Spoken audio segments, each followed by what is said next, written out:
గుండెపోటు కారణం మన రోజు తినే ఎగ్స్లోని కొలెస్ట్రాల్ అని చాలా సంవత్సరాలుగా ఒక అపోహ ఉంది. ఇది నిజమేనా కాదా ఇవాళ మనం తెలుసుకుందాం.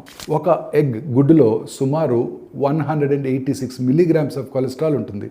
దానిలో ఎక్కువ భాగం పచ్చసొనలో ఉంటుంది. ఇది 80ల్లో మరియు 90ల్లో ఈ గుడ్లను గుండె జబ్బులతో ముడిపెట్టి చాలా భయాందోళనకు గురి చేశారు. కానీ హార్వర్డ్ సమర్థిత అధ్యయనాలతో సహా ఇటీవల చాలా పరిశోధనలు భిన్నమైన చిత్రాన్ని చూపిస్తున్నాయి. చాలా మందికి గుడ్డు నుండి వచ్చే కొలెస్ట్రాల్తో సహా ఆహార కొలెస్ట్రాల్ రక్త కొలెస్ట్రాల్ స్థాయిలను గణనీయంగా పెంచదు. గుడ్డు వంటి మొత్తం ఆహారాల కంటే ట్రాన్స్ ఫ్యాట్స్, అదనపు చక్కెర మరియు ప్రాసెస్ చేసిన కార్బోహైడ్రేట్లు గుండె జబ్బుల ప్రమాదాన్ని పెంచుతాయి. గుడ్లు అధిక నాణ్యతతో కూడిన ప్రోటీన్, మెదడు మరియు కాలేయ పనితీరుకు కోలిన్, కంటి ఆరోగ్యానికి లూటిన్ మరియు జియాక్సాంతిన్ అందిస్తాయి. మరియు హెచ్డిఎల్ మీ మంచి కొలెస్ట్రాల్ను కూడా పెంచడానికి సహాయపడతాయి.